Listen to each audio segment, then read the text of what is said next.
My name is Amelia Koch, and I'm a current member of the League of Women Voters of Brookline. I've also been a longtime member of the League of Women Voters of Newton, and including serving as president twice.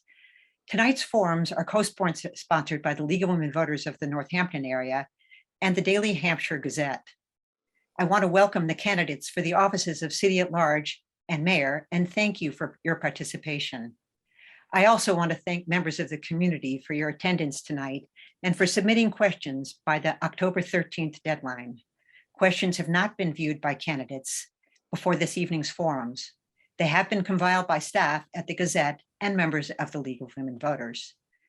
The League of Women Voters encourages informed, active participation of citizens in local, state, and national government, but does not support or oppose candidates or political parties. The League has a long tradition of providing nonpartisan voter information services, such as these forums. Selecting a moderator from outside the community is a part of that tradition, and doing so avoids any real or implied bias in our voters' service. Membership in the League is open to all people. Northampton Open Media, Northampton Community TV, is streaming these forums live tonight via Channel 15 and on their website and on their YouTube channel. Recorded versions will be available later in their TV archive and on YouTube. Our agenda tonight is as follows.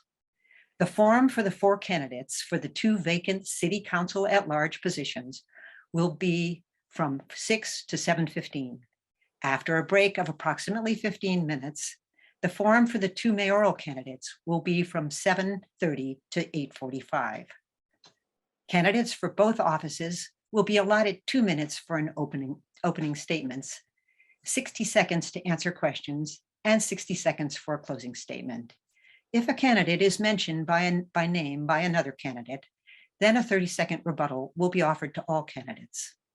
Please note that an official LWV timekeeper will provide information via a video clock.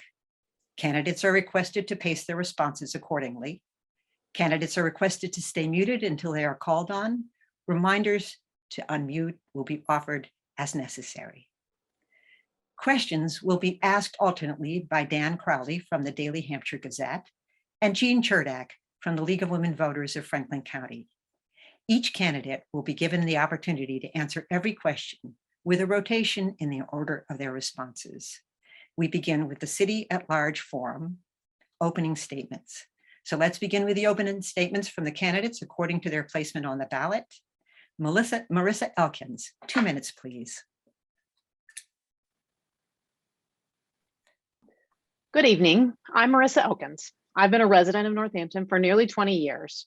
I'm a mom of a Northampton public school student and a small business owner and local attorney. As we emerge from this difficult time of pandemic, I see a Northampton that has a unique opportunity to recover and rebuild in an equitable and sustainable way. I'm running for City Councilor at Large because I want to be a part of that, and I'm ready to do the work to translate the lessons of this difficult time into meaningful progress. My wife and I moved to Northampton nearly 20 years ago because we saw a welcoming place where people were earnestly trying to live according to values that we shared. But it's too hard for all the people who want to be here to live here, and many who want to stay aren't sure they can. I want to work to change that. As a criminal defense attorney with a commitment to public defense, I've spent my career working for fairness. Now I'm running here because I want to serve this community, my home, in a broader way.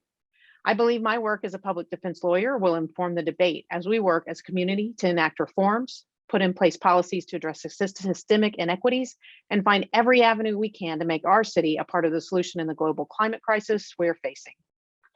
You have 2 votes for City Councilor at Large, and I would be honored if one of your votes were for me.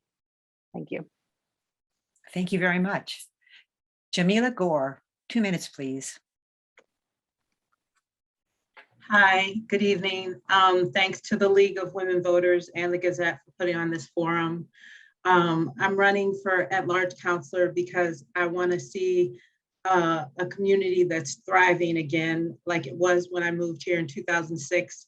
I've lived here for 14 years. I'm an artist, a writer, a teacher, and I've seen the city decline in some ways. I've seen empty storefronts. I've seen the houselessness and housing situation get worse as I've lived here. And I want to be on the council to better those things. Community is where I come from. I'm the youngest of 6. I grew up in St. Louis, Missouri. I have built this foundation of community from the time I was little. And I want to bring my knowledge of building community to the position of counselor at large. And I am a proponent of the Department of Community Care, the Community Resilience Hub, to help the houseless individuals in our community. I'm a proponent of Main Street for Everyone and Main Street Redesign. And I also am a proponent of housing affordability. I think that all these issues need to be discussed in the council and need to be elevated to a space where we can talk about it openly in a dialogue with the public. So I would really appreciate it if you could give me one of your 2 votes on November 2nd for City Councilor at Large. And I thank you for your time and thank you for attending this forum. Thank you very much. Michael Quinlan, 2 minutes, please. Thank you very much. My name is Michael Quinlan. I am the City Councilor in Northampton's Ward 1. My life is woven with Northampton in the fabric. I was born here at Cooley Dickinson Hospital. We lived in East Hampton at the time as renters, but in 1975, my father was hired to teach at Smith Vocational, and getting into the teachers union there gave my parents the financial stability to buy a home. We moved into a house on 5th Avenue in Northampton, right down the street from the YMCA, and I attended the local schools, Vernon Street School, Jackson Street, JFK, and Northampton High. I also have an associate's degree from Holyoke Community College. My young adulthood was spent teaching. I taught at early childhood education at the Nonotuck Community School when it was at the St. John's Church on Smith campus. And my wife was an early childhood educator as well. But eventually I chose to leave the profession to work at Big Y, where I could make in 40 hours what I was making in 60. We moved back here in 2003, my wife and I, so that our children would attend the schools here. And I've been really honored to be a part of the community as a parent, as well as the history as a student. My time on the council has been through a pandemic and through lots of challenges. But one thing that I would say is on the council and as a member of the Policing Review Commission, I've learned a lot about the opportunities for Northampton to explore our community's health and safety. And I'm honored to be part of this powerful conversation. I am also an advocate for the Department of Community Care. And I am looking forward to being part of the council to address recovery from COVID through the $22 million in ARPA money that the city will get to spend to help recover and really grow from this, not just put Band-Aids on things. Beyond that, I am also looking forward to learning more about climate crisis and what else I can do as a counselor and as a Northampton community member to address that here. I'd like to thank the League of Women Voters and the Gazette for putting on this forum and inviting me to participate. Thank you very much. David Murphy, 2 minutes, please. Thank you. I think there's some agreement between the candidates as to the issues of this campaign. I hear again and again about Main Street redesign, police reform, the new Department of Community Care, affordable housing, and the impact of zoning changes intended to increase the housing supply, the importance of expanding the availability of high-speed internet service throughout the city, sustainability, and our downtown street life and revival of business after COVID. While there's no disagreement about the issues, it's left to the voters to decide what 2 candidates are best equipped to address those issues. As a candidate, I'm the only one to bring 14 years of service on the city council into this race. If elected, I'll be number 2 in seniority on the new council. 4 of those 14 years, I chaired the council's finance committee and have a complete understanding of municipal finance. As a real estate professional for over 40 years, I also understand zoning, the housing market, and was involved in both the 155 Pleasant Street and the Lumberyard affordable housing projects. From being a member of the city committee that first brought cable TV to Northampton 40 years ago, to my work for NBC Sports in Tokyo this summer, bringing the Olympic Games live streaming to an American audience, I understand what a game changer truly high-speed internet will make to our city's future. I'm also pleased to announce that I've received the endorsement of New England PBA Local 186 that represents Northampton's police patrol officers. The hardworking members of Local 186 are prepared to work with the new Department of Community Care and absolutely deserve the support of all of Northampton's elected officials. While Northampton has made reasonable progress in sustainability, we must continue our efforts. I would encourage the Planning and Sustainability Department, along with the city's energy officer, to seek additional grant funding to continue to reduce the city's carbon footprint. This is a substantial agenda for the next 2 years, and I look forward to your support and the opportunity to serve on the Northampton City Council. Thank you. Thank you very much. I will now call on Jean Cherdak of the League of Women Voters to ask the first question from among those submitted by members of the community. What is your position on the Main Street redesign? Thank you, Jean. And we will answer it in the following order. David Murphy, you'll answer first. Marissa Elkins, you're second. Jamila Gore, you're third. And Michael Quinlan, you'll be fourth. Beginning with you then, David Murphy, you have 60 seconds. Well, it's a once in a lifetime opportunity. You know, I'm a lifetime resident of Northampton, and nothing really substantial has happened in my recent memory. And I don't think we can squander this opportunity. There are different issues to address. We have to continue to support the business community, so we can't take away all of their parking. We need to provide more space for pedestrians and safe space for bicyclists. So all of these constituencies, I think, need to be represented as best they can in the redesign. There are several options, and there has been considerable public input, but it's never enough. You know, we need to continue the dialogue, and we need to see to it that the different constituencies are encouraged to cooperate and accommodated as best they can be, given the limited amount of space we have to work with. But again, we can't squander this opportunity. It's more or less once in a lifetime, and I'm looking forward to the process. Thank you. Marissa Elkins, 60 seconds. Yes, I think this is an area I think you're going to find a lot of agreement among all of us running, which is to say that this is a great opportunity and to look to the future and to really put into practice Northampton's goals of resilience, also public safety, in terms of how that street operates for pedestrians and cyclists and for business owners. So I am very excited, and I've been enjoying watching the process so far, and would be looking forward to continuing that process. I would say of the options that are under consideration, option 3 is the most preferable. But I think that we can do more. We can be bolder. I think ideas that like Main Street for Everyone is putting forward for bigger tree canopy and for safer streets and more pedestrian friendly streets are exactly where we need to go with this project. Thank you. Jamila Gore. I think also that Design 3 is the best option for Main Street for Everyone. And I think that it needs to go further and take into account the climate emergency that we're currently under.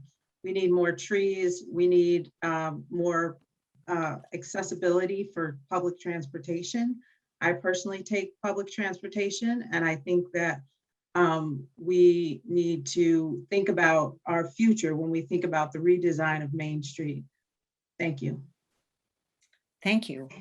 Michael Quinlan, 60 seconds. Thank you.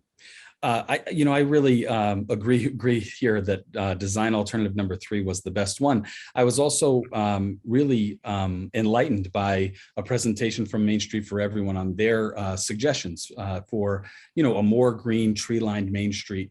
This was the highest priority for survey respondents, and design number 3 doesn't go far enough. So this group has now advocated for that.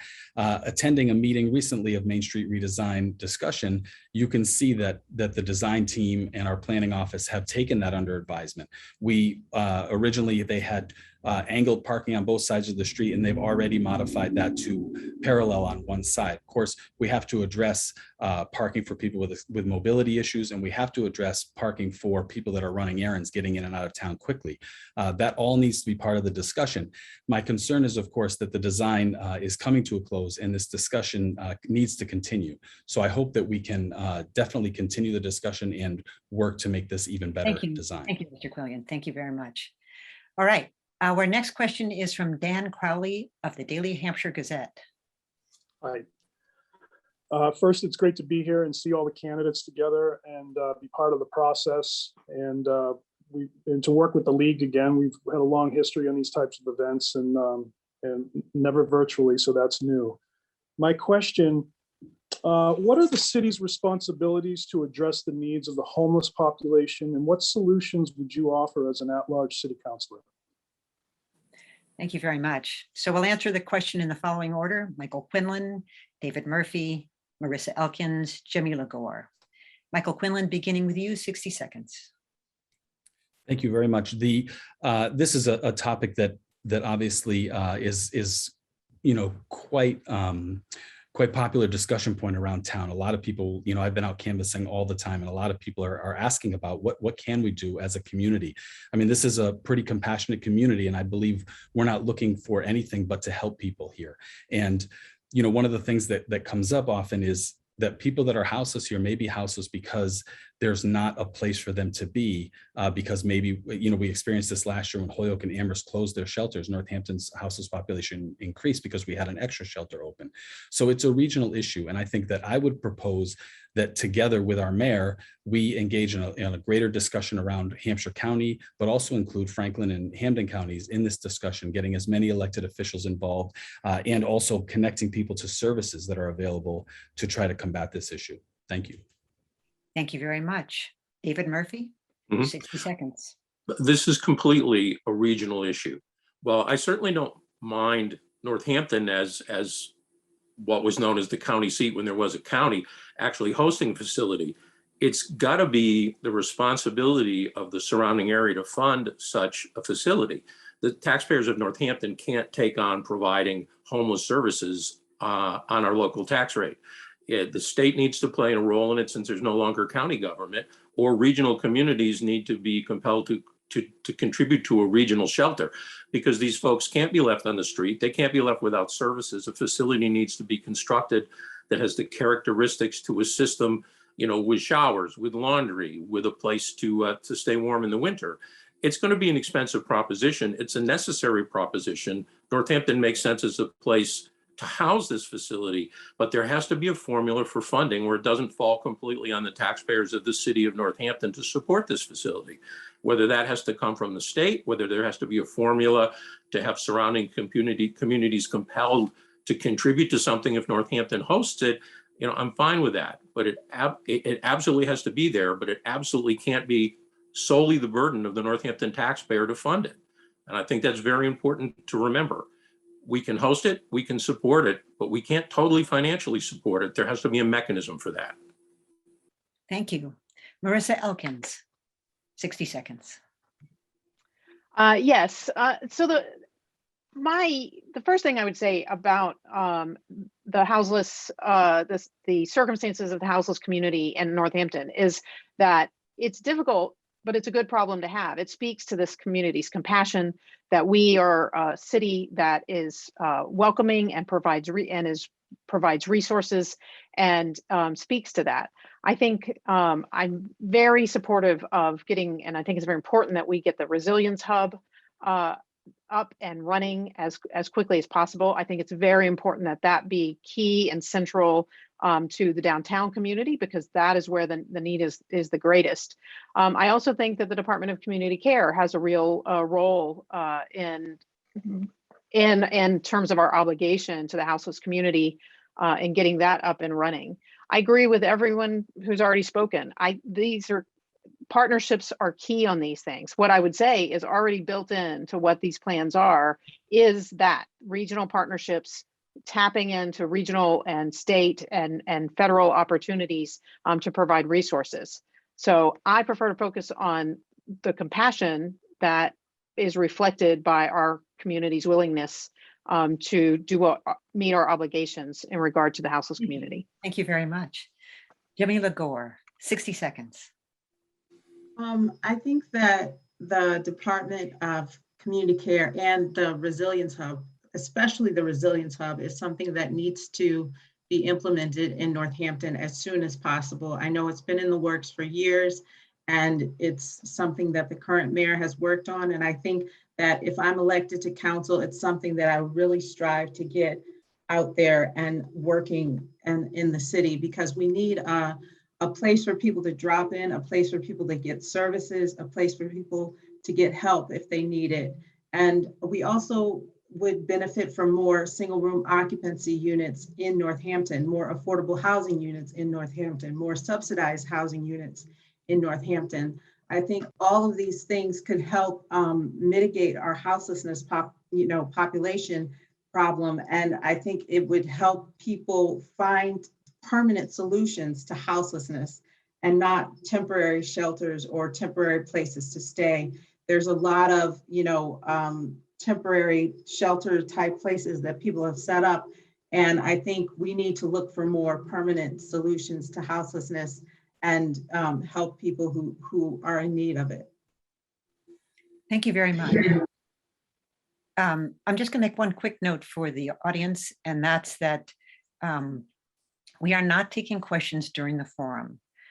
Questions were requested by the league, and actually we got lots of them, and we're very pleased with the question selections that came in, and those have been sorted and prepared for the league questioner to ask. So we will not be taking questions from the audience, and thank you very much for joining us tonight. Now on to our next question, Jean Cherdak. If you would read our next question, please. You're muted. I'm so sorry. Thank you. Thank you, Amelia. What is your position on infill zoning, and has it achieved its pre-stated goals?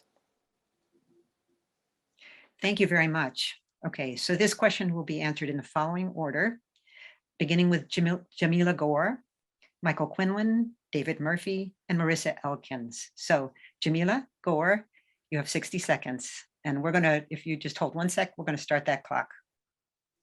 There we go. I think that infill zoning can be good, but it can also not be so great if there's not really affordable housing in that area. I think that it can cause problems. It's made as a good solution to affordable housing, but if there's not affordable housing in the infill, then it's not working for affordable housing. So I don't know a ton about infill zoning. I know that the zoning laws will help with affordable housing, but only if the housing surrounding it is affordable. So thank you. You're welcome. Thank you very much. Our next respondent is Michael Quinlan. Thank you.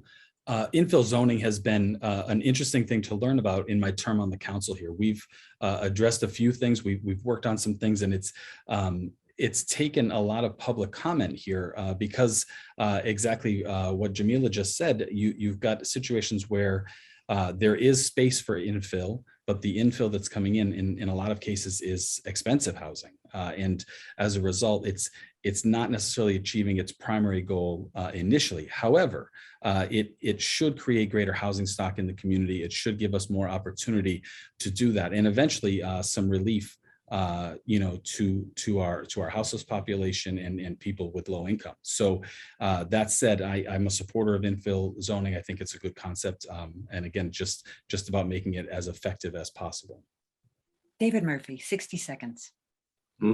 Well, I was on the council when we enacted the current version of infill zoning, and all the public comment about it at the time was wonderful. Everybody thought it was a great idea. Create more housing in the inner part of the city where it's walkable, where there are already utilities. We'll be able to stop sprawl because we'll be putting new homes where there are facilities and transportation to support them. The problem is we created these new lots, but they're market rate lots. And so the houses that are built on them are built in most cases by speculators for profit. So while it's an infill lot and it's in a nice setting, we're getting $500,000 and $600,000 houses put on these lots, because unfortunately that's the economic reality of having somebody privately build a house for speculation. And I don't think that ever came up in the original conversation.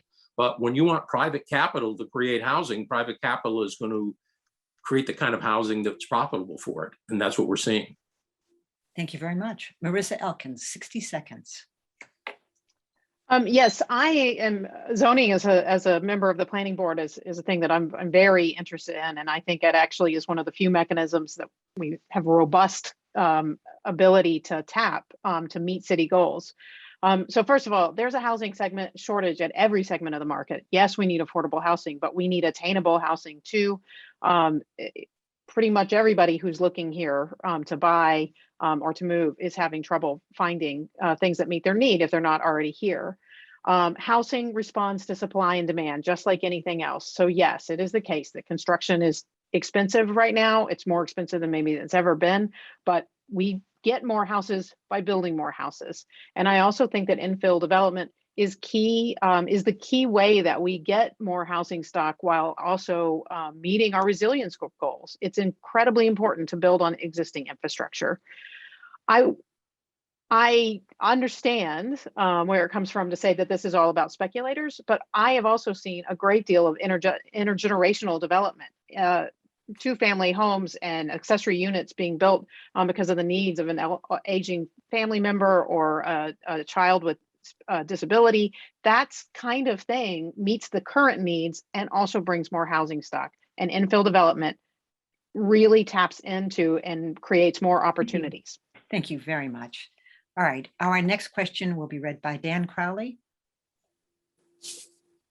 What is your position on defunding the police department? Very good.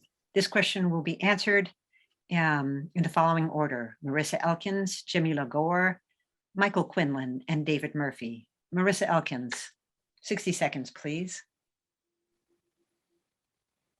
You're muted.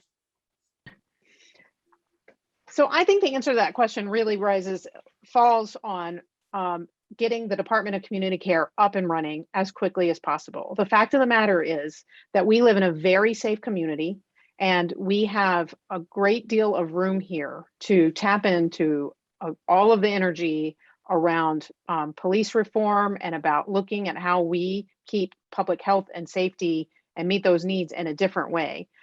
So I think it's going to be very important to get the Department of Community Care up and running and for them to work collaboratively with the police department. Chief Casper has initiated good measures and I support them. And I want to see her supported within her ranks and to be supported and work collaboratively with the Department of Community Care. Thank you very much. Jamila Gore, 60 seconds. I think we've seen over the past, year and a half that our current way of policing people in this country is not sustainable anymore. And I think that we need in our community to fully fund the Department of Community Care in a way that it can get started on the right foot and not get started at a disadvantage. And I think our last budget that only gave the Department of Community Care half of what was cut from the police budget was not acceptable. I think that we need to go into this new department, funding it like the police department and giving it its equal due to give the community what we need right now, which is not more traditional policing. It's just not what Northampton needs. Like, we are a safe community. We don't have a lot of crime, but we have. Thank you. Thank you very much, Jamila. Michael Quinlan, 60 seconds. Thank you. I've been proud to be a part of this conversation from my work on the council to being a council appointee to the Policing Review Commission, where I've said countless times, I've learned so much about Northampton's opportunities for emergency response, what works and what doesn't. I've been able to really spend, almost countless hours discussing and reading and learning about more innovative emergency response. And I think as a council and as a municipality, we can explore this and we can continue to have this discussion. Again, I've been really honored to be a part of it, and I'd like to continue to be a part of it because I think there's plenty of opportunity to explore this and to continue, items like the Department of Community Care. It's essential for our city to to head in this direction, and it's going to give us the opportunity to be a model for other communities for how to compassionately care for people in a crisis. That said, whatever our emergency response is, whether it's duties of the police, duties of the Department of Community Care, duties of fire rescue, I believe we have to fully fund every single bit of it. Thank you very much. Our last respondent is David Murphy, and you have 60 seconds. Thank you. I think it was a horrendous mistake on the part of the city council to cut the police budget. As I mentioned, for 8 years, I chaired the finance committee. I know how tight the budgets are for all the departments. I can understand the city council wanting to come up with other options like the Department of Community Care, but the answer or way to arrive at that was not to cut the police budget. It was demoralizing to that department that their elected public officials didn't support them. And I think it's the kind of mistake that gets made when you change 5 city councilors at the same time. The majority of the council has no experience on the job. They've been there less than 6 months, and they cut over $800,000 from the police budget. It was just a mindless thing to do. And there was also a lack of leadership on the part of the senior, more experienced councilors not to put their foot down and say, we can't do this. So I was very disappointed by it. I do support the approach of community care. I think the police are willing to work with them and the outreach they'll provide, but it was wrong to cut the police budget then, and it still is. Thank you. Thank you very much. And now we're going to move on to our next question. Jean Churdek. Okay. The Northampton Public Schools are funded with approximately half of our city budget. Although the school committee is elected to represent citizens with regard to public schools, it does not have control over that budget. Explain how you will view your role as city councilor at large in advocating for quality education in Northampton. Thank you. And this question will be answered in the following order: David Murphy, Marissa Elkins, Jamila Gore, Michael Quinlan, and if at any point one of you wants to have the question read again, I'm sure Jean would provide us with another reading. So beginning then with David Murphy, 60 seconds, please. Thank you. Well, the amount of money that gets sent to the school department, and it's actually over 50% of the budget, is determined by the mayor when the mayor submits the budget. The city council can only cut that amount. And I'm glad to say, I don't think the city council's ever cut the mayor's allocation to the school department. But the city council doesn't decide how much money goes there. The city council simply votes to approve the mayor's budget. That lump sum amount goes to the school committee, and they're the ones that decide how to spend it on a line item basis. So there's very little a sitting city councilor can do to increase the amount of money that goes to the schools, except lobby the mayor to increase that amount of money. Mayor submits the budget, we approve it. We cut it, we can't add to it. Now, I know whichever candidate becomes mayor, they strongly support the school department and the school department funding. But the way the charter works, the way city government works, it is not up to us how much money to send to the school department. It's up to the mayor when formulating the budget. Thank you. Thank you very much. Marissa Elkins, you are the next respondent and you have 60 seconds.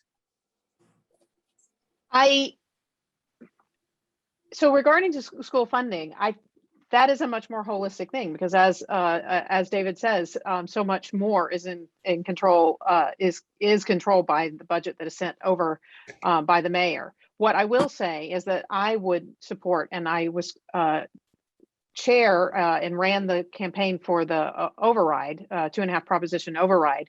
And that was part of a responsible long-term plan to meet Northampton's priorities over a span of years, while also protecting our credit rating and our ability to prioritize. And schools, as reflected by its percentage of the budget, is the hugest part of our priorities.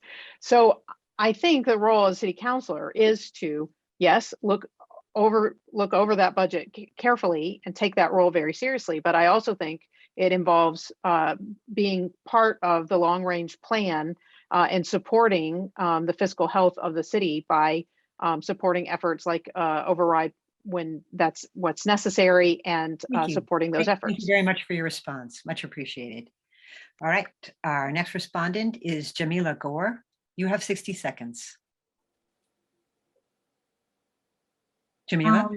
Yes, I think that our teachers need to be supported, and I know our teachers weren't happy a few years ago when they came and they protested at City Hall about getting lower wages than teachers in other communities. And I was in hopes that the override would help increase the wages of the teachers. And I think they came to a good decision around that. But I would fully support the mayor supporting the schools fully, and also like take the ear of the mayor and get the mayor to put the budget priorities toward education as much as possible. And, you know, there can be a dialogue between the council and the school committee also that can, you know, we have influence over the school committee as well if we have an open dialogue with them about it. So the school committee, the mayor, and the council all need to work together to fund education in Northampton. Thank you.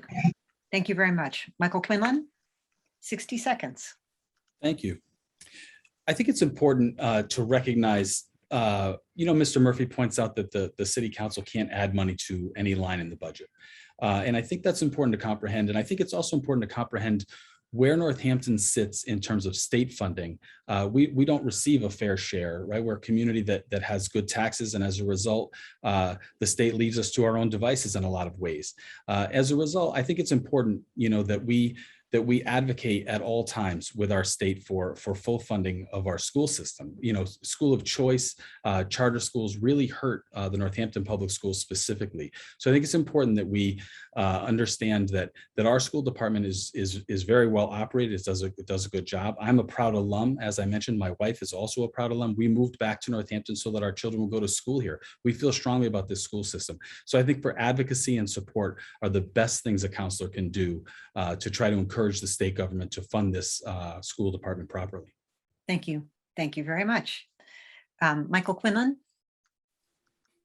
Oh, sorry. All right, on to our next question. Dan Crowley, if you would give us one more. Thank you. Our next question.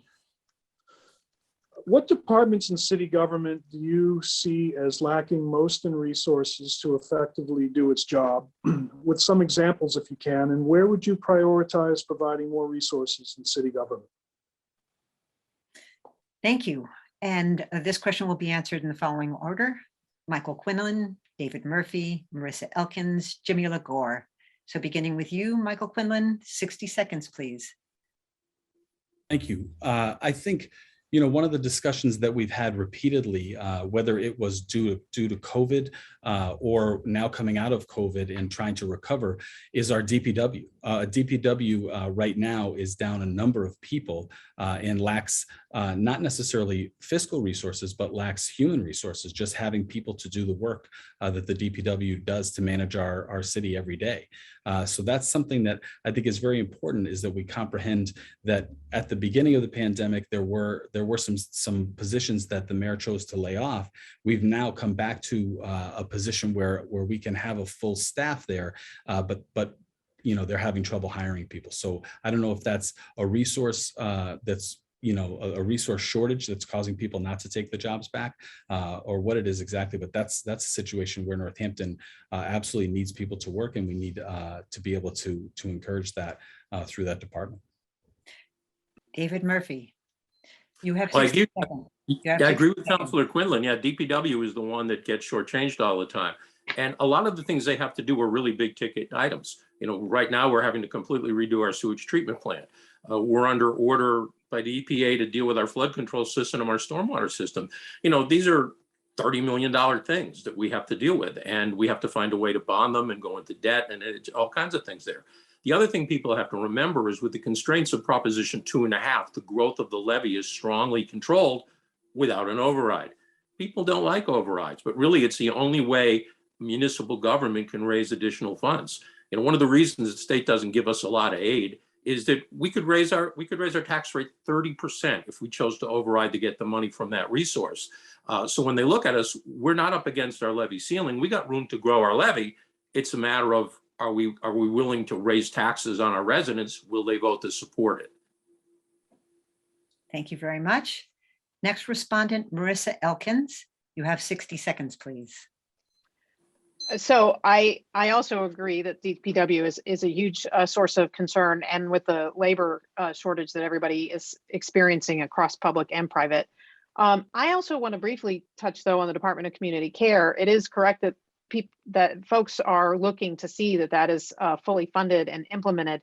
One thing though that I think is really important is that there's a great deal of energy that kind of department doesn't have to be funded entirely from our own pocket, that there's great energy and resources across the country for innovative solutions like that. And I would encourage the mayor, work with the next mayor and to tap those resources. So I feel like that's a priority that we've all voiced interest in, that isn't just limited to what is immediately in our coffers, that there's going to be ways to expand how the city can meet that need. And so I would very interested to see how that develops. Thank you. Thank you very much. Jamila Gore. As you can imagine, I'm very excited about fully funding the Department of Community Care. I think it could be a really innovative and imaginative new department in our city. I think it could help with our houselessness issue. It could help with mental health issues, with drug addiction issues. And I think it's a real people-centered department and a safety-centered department.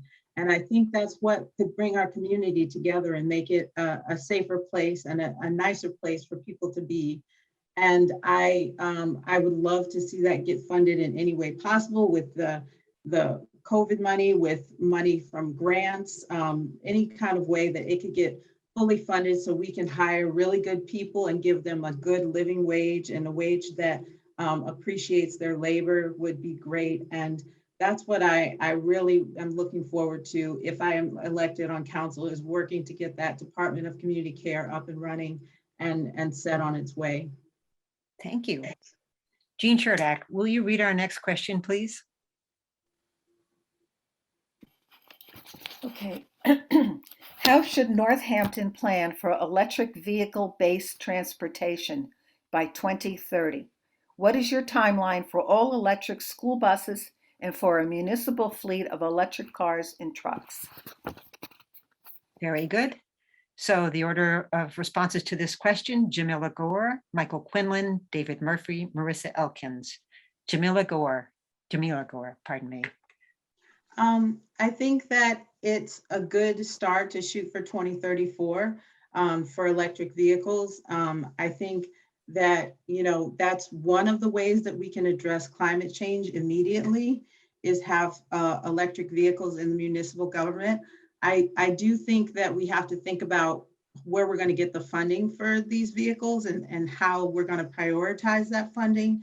And if we're going to prioritize that over other things that the city may need. And that's going to be something that needs to be deliberated and discussed among the council, how we're going to pay for these vehicles and get them off and running on the road. But I do think it's a very good idea for the climate emergency that we're in to prioritize getting electric vehicles for the city. Thank you. Thank you. Thank you very much. So Michael Quinlan, you have our next response and you have 60 seconds, please. Thank you very much. Thank you. The city fleet of vehicles has already started moving towards electric, and I think that's been a tremendous investment. We see, and I know that there's been discussions in the school committee about electric school buses as well. Just here in Ward 1, a neighbor of mine has battery-powered home, right? Solar energy that feeds his home and creates an opportunity for him to draw less electricity from the grid. And so I think electric vehicles are obviously the wave of the future. And I think, the other things that we can be doing is creating more charging stations in town. I think right on Main Street, they don't need to be hidden in a parking lot somewhere. We can make those more accessible. And in addition to that, I think, we can also make a priority to get more people to park in our parking garage, just to try to reduce emissions on cars that are not electric. Thank you very much. David Murphy, you're our next respondent and you have 60 seconds. Thank you. Well, I'm a big fan of electric vehicles. They're much simpler to build. They're much easier to maintain. I think that they're wonderful, but to set a date like 2034 is a little bit arbitrary until the market comes up with the vehicles we could actually use for some purposes. You know, electric fire trucks with the pumps they have to run, school buses with the loads they have to carry, DPW equipment. I mean, to just pick a date and say we're going to do it by then, we have to really wait for our manufacturing infrastructure to be able to come up with the vehicles we can do this with. To some extent, it's beyond our scope. I think it's a wonderful goal to have. And certainly for passenger transportation, I think it's an achievable goal. But for across the board vehicles for all of our departments, until that stuff actually exists and is getting made, I think it's unrealistic. And we can't forget, where's the electricity coming from? If it's coming from fossil fuels, it really doesn't get us anywhere. Doesn't mean we should not work at it, but we got to wait for the products to exist. Very good. So our last respondent to this question is Marissa Elkins, and you have 60 seconds, please. Yeah, so I think that the eventual transition of the city fleet of all of its vehicles to all electric is a key goal in meeting the goals of the Northampton Climate Resilience and Regeneration Plan.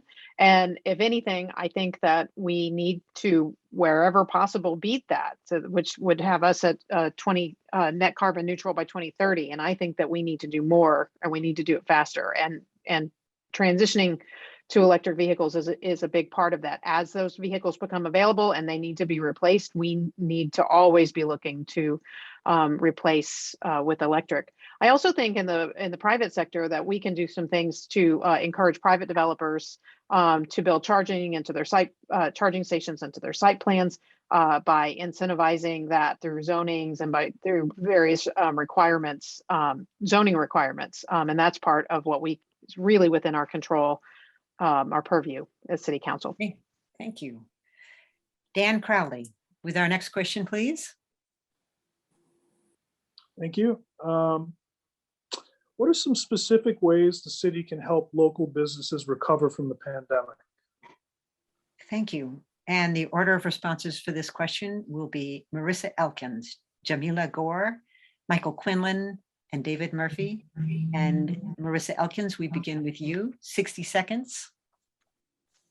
I think there are a number of ways. I mean, obviously, there are a number of ways. There was a number of things that were put into place over the last summer that are very much hope that they stay with us, such as the outdoor dining and the Summer on Strong Avenue that we had. And this is, of course, around retail and around a restaurant industry. I think the redesign of Main Street is going to be a huge part of the long-term plan of coming out of COVID and the pandemic. So I think really making it possible for business owners to have their businesses, to run their businesses for their patrons, to be able to get to where they need to go safely are all huge parts of what the city can be doing for small business owners, particularly in our multiple downtown areas of Florence and down Main Street downtown.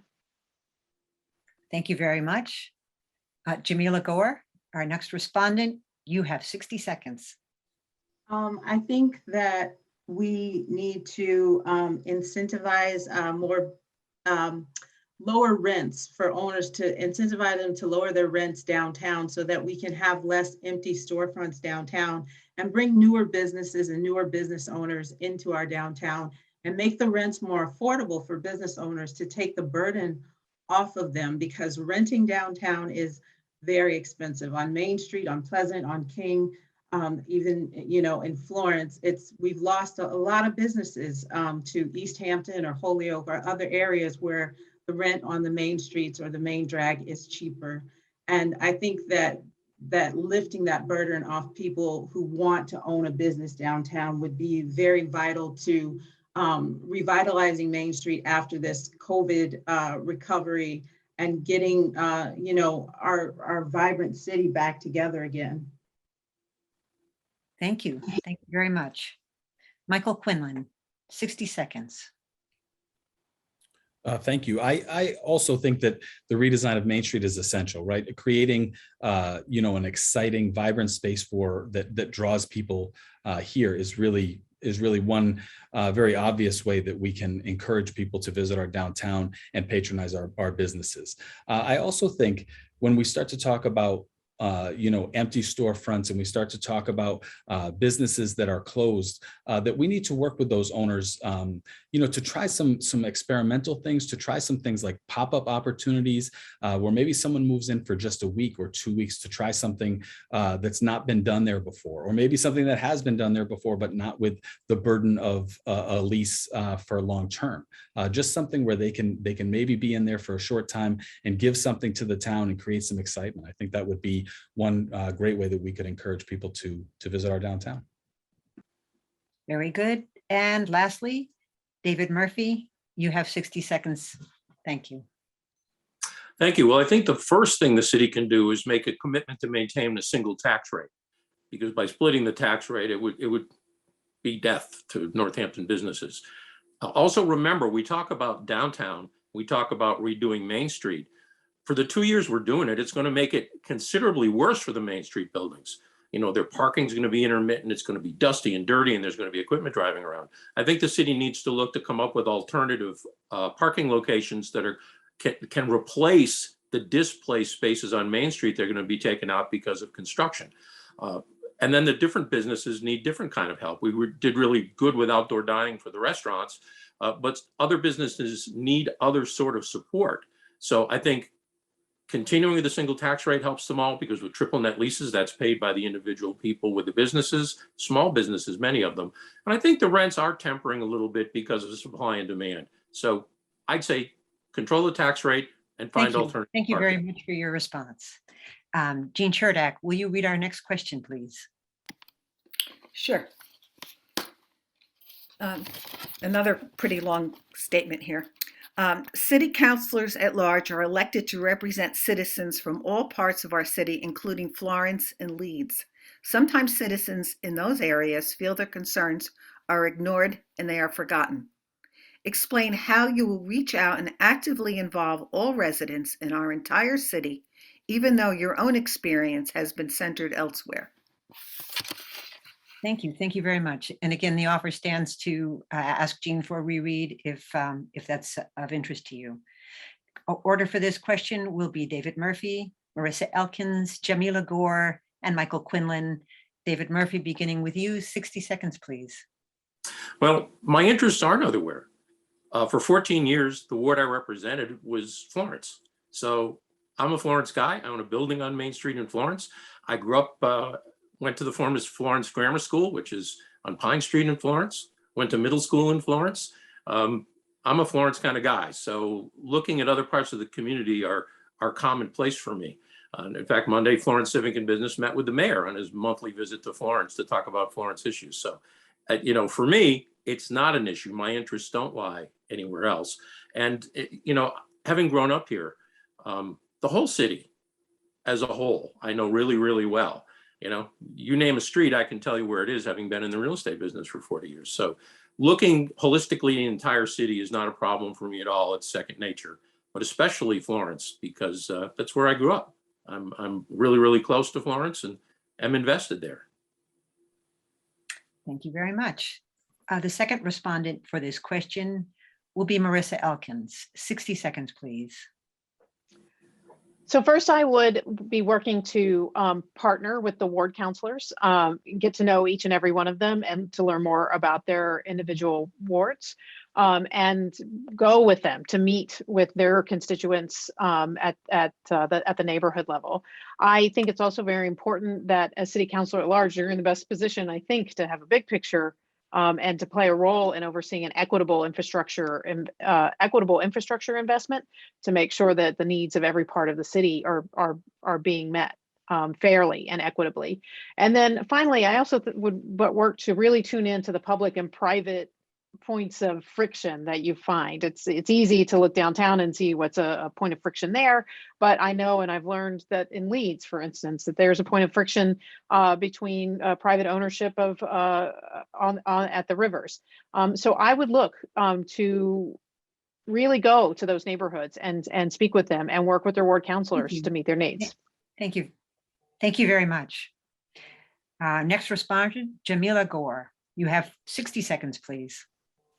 Yes, I've lived in 5 of the 7 wards. I lived in Florence, and I really enjoyed my time there. I also have, relationships with the Ward 5 counselor, the Ward 6 counselor, the Ward 7 counselor, all Florence and Leeds area, and would be working with them if I'm chosen to be on the council to see what their constituents are concerned about. I just, went and took, I'm going to take a walking tour of Leeds. Even though I take the bus, I'm going to go out to Leeds and take a walking tour with a neighbor who lives out there. So I'm very interested in those areas because they too are a part of Northampton. And I think they need to be brought into all the conversations around the city, because even though they're smaller and they're a little further out, they're still very, very important to Northampton as a whole. Thank you. Thank you very much. And for our last respondent, we have Michael Quinlan. And Michael, you have 60 seconds, please. Thank you. I think it's important, that a city councilor at large have relationships across, not just across the city, but across all walks of life here. Whether it's engaging with the Leeds Civic Association to be, a partner to them and maybe get to participate in their meetings, or whether it be with a group of realtors or a group of business people. It's important that a councilor at large have that large view of the city. On a less formal level, I would just simply state that, having lived here for almost my entire life, I feel I have multi-generational connections to this city, whether it's, people that are friends of my parents, whether it's people that are friends of ours, parents of our children's friends, and our children and their friends as well. It's multi-generational connection to the city. So I don't feel intimidated by trying to connect with people in all corners of Northampton. Very good. Thank you very much. And for our next question, I turn to Dan Crowley. Thank you. Somewhat similar vein, but a little different question. How would you, for someone new to city government, maybe tuning in for the first time tonight, how would you define the role of the at-large city councilor? Very good. And this question will be answered in the following order: Michael Quinlan, David Murphy, Marissa Elkins, Jamila Gore. So beginning with you, Michael Quinlan, 60 seconds, please. Thank you. The role of the at-large councilor equates to a senator, right? It's a larger group of responsibility. It's a larger group of constituents to be accountable to. So I think that's important. And as mentioned by some of my fellow candidates here tonight, this is big picture stuff. This is a little less focus on potholes and a little more focus on what does the city want as a community, and specifically I think about what is the council's role in the budgeting process, and the council's role in everything is really negotiating with the mayor and advising with the mayor on how the budget reflects the wants of this city. So I think that's really where the at-large councilor fits in, is on a larger scale, kind of understanding the entire city, but also portraying that knowledge to the mayor and other elected officials. Thank you very much. David Murphy, same question? I agree with Councilor Quinlan, but the at-large councilor is just not a resource to the citizens. We're a resource to the other councilors. The council is going to get less experience after this next election because two very senior at-large councilors are leaving, and there'll be some brand new councilors and some people that have only completed one term. So I would see the role of the at-large councilor being somebody that can counsel the new members how things work. How does the city finance? How does zoning work? What is your role? Because the council really only has authority when it acts as a group, and it's the at-large councilor's role to try and tutor the less experienced folks with, well, you might want to accomplish this goal, but this is a better way to do it because this way it'll get funded. It's relationship building with the newer councilors and trying to lead them in a direction where the goals of the city can actually be reached through the mechanisms that exist that we know about. Thank you very much. Marissa Elkin, next respondent. Thank you very much. Yeah, so I think that the city councilor at large is a really exciting position, and it really is a place where at a policy level, the city's priorities, and the city councilor at large has a responsibility to be keyed into the city's priorities at that big picture level. I think in terms of what the city councilor does, is that it's important that that city councilor at large understands the mechanisms of municipal government. Now, listen, I have not been on city council before, and I'd be new in that position, but I have served in city government. But I understand the mechanisms, and I'd be searching to use those mechanisms to their fullest potential to meet the city's urgent priorities. So I really do think that that's the role is bigger picture. It is looking at to fully push everything that we can do at the city level within municipal government to meet our needs. Very good. Thank you very much. Jamila Gore. I think that being an at-large city councilor is about negotiating with many different people, negotiating with your fellow councilors, negotiating with the mayor, negotiating with other city groups like commissions and committees that are appointed by the mayor, negotiating with the school committee, you know, things like that, and really getting a big picture of all the things that are moving, all the moving parts that are going on in the city at once. It takes a lot of,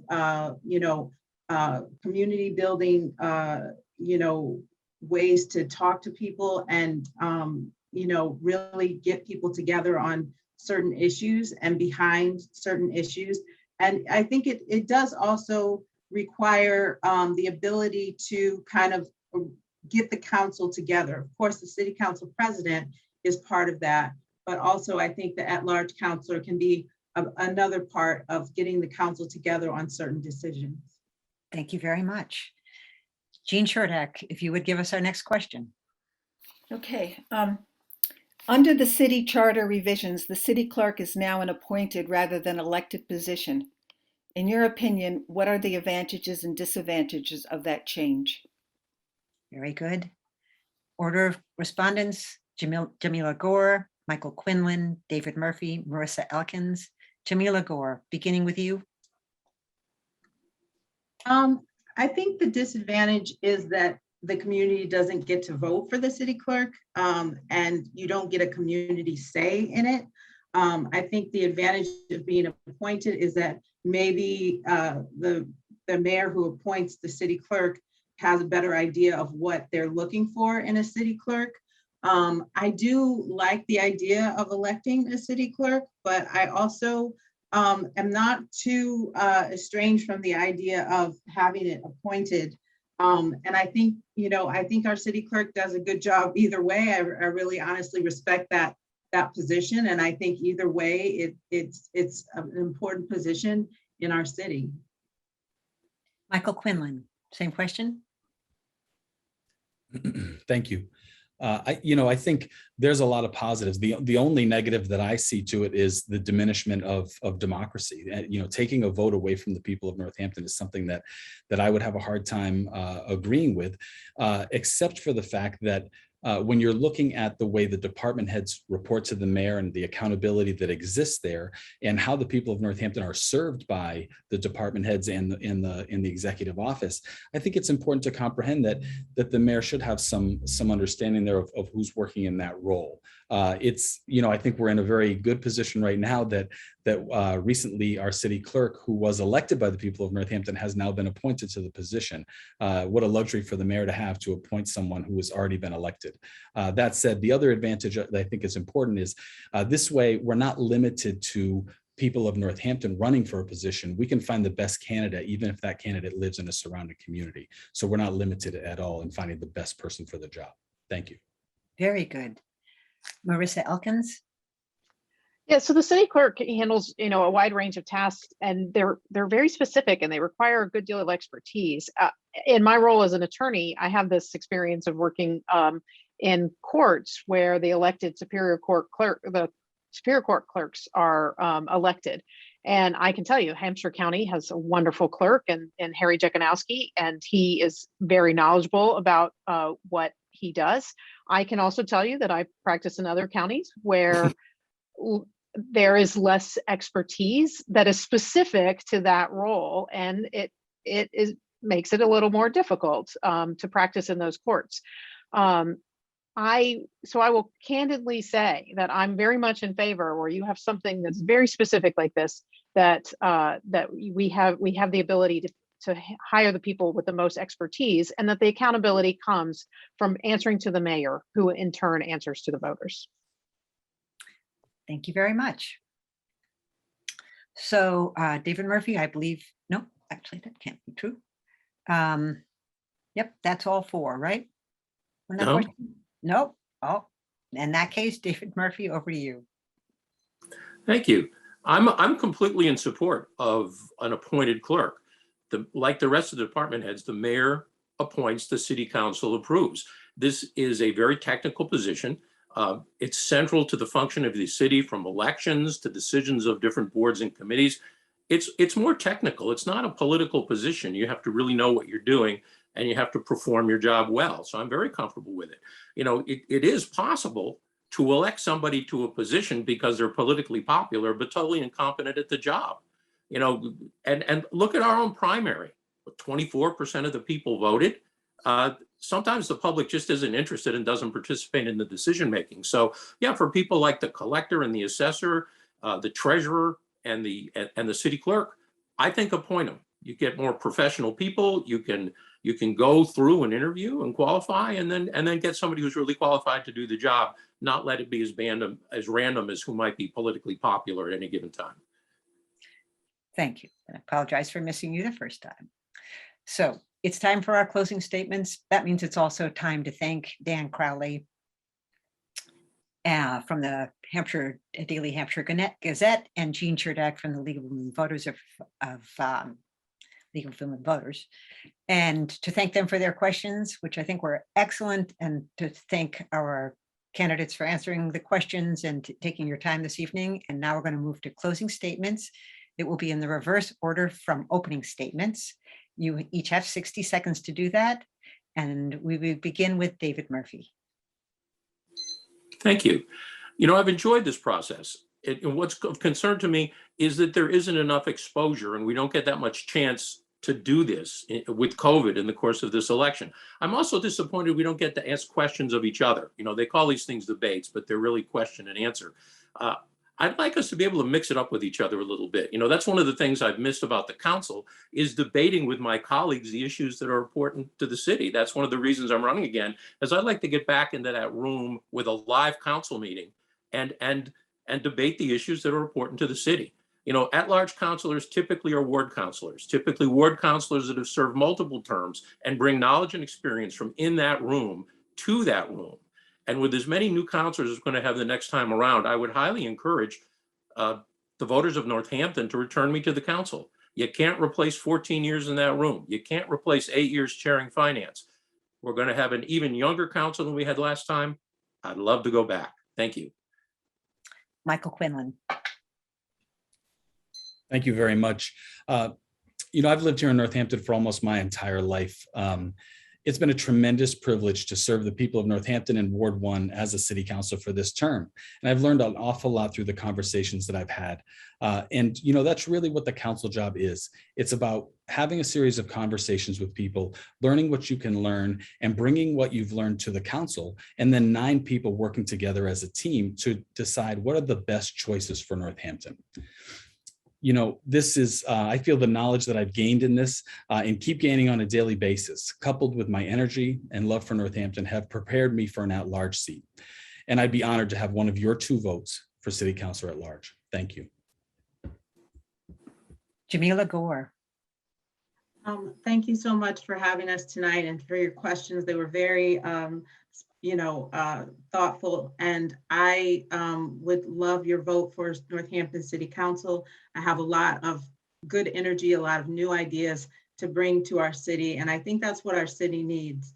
And I think that, you know, I've learned a lot from campaigning, from knocking on doors, from talking to residents of Northampton, and I resonate a lot with what people are talking about, what they want to see changed here, and what they want to see different. So I would hope that you would vote for me to help me and other people on the council bring about the changes that the city wants. Much appreciated. Thank you very much. And last but not least, Marissa Elkins.